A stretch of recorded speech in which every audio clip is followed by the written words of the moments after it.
বাংলার জমিনে আর আসতে দেওয়া হবে না ক্ষমতা।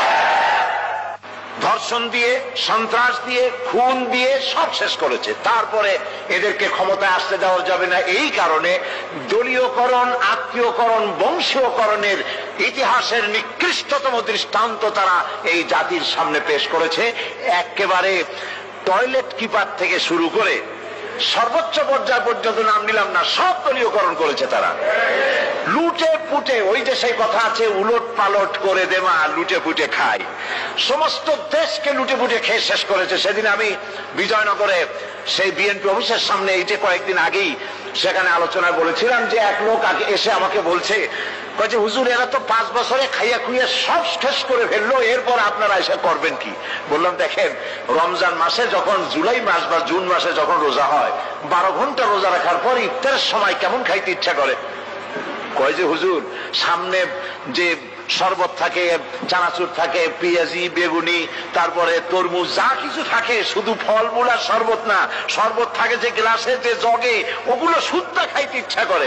বললাম 12 ঘন্টা রোজা রেখে যদি গ্লাস ঘটি বাটি শুদ্ধা খাইতে ইচ্ছা করে, ওরা তো 21 বছর রোজা রাখছে, সমস্ত বাংলাদেশ চেটে পুটে খেয়ে সব শেষ করে দিয়েছে।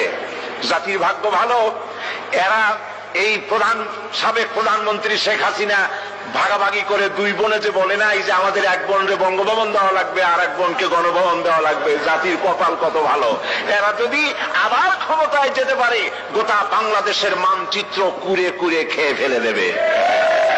এরা হচ্ছে ইসলামের দুশমন, এটা কোরআনের দুশমন, এরা আল্লাহর দুশমন।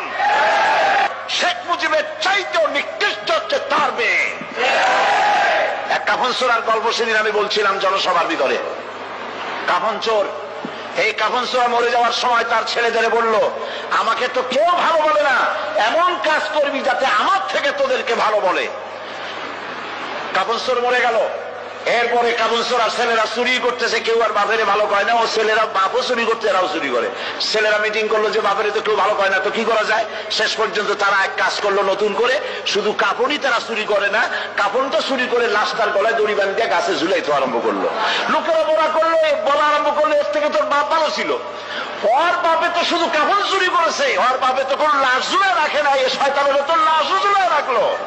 আজকে জাতীয় কথা বলতেছে, শেখ মুজিব তো তার মেয়ের মতো সাইকুল হাদিস গ্রেফতার করে নাই, মাদ্রাসা বন্ধ করে নাই, আলেমদেরকে অত্যাচার করে না।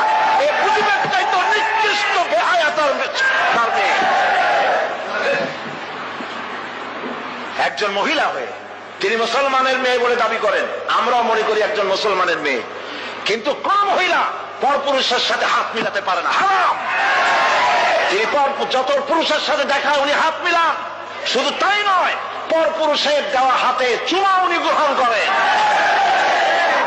আমি পল্টনে বলেছিলাম, পার্লামেন্টে আমি বলেছি তার সামনে, আপনি মুসলমান, যেই কপালটা দিয়া কাবা শরীফে সেজদা করছেন, যেই কপালটা দিয়া মদিনায় সেজদা করেছেন রাসূলুল্লাহর রওজায়, রাসূলুল্লাহর মসজিদে, সেই কপালটা নিয়ে কলকাতায় গেলেন, আর কাফের গুজরাল আপনার কপালে যখন হাত দিল তিলক পরাবার জন্য, কেন আপনি বলতে পারলেন না, বেয়াদব, আমি মুসলমানের মেয়ে, আমার গায়ে তুই হাত দিতে পারিস না?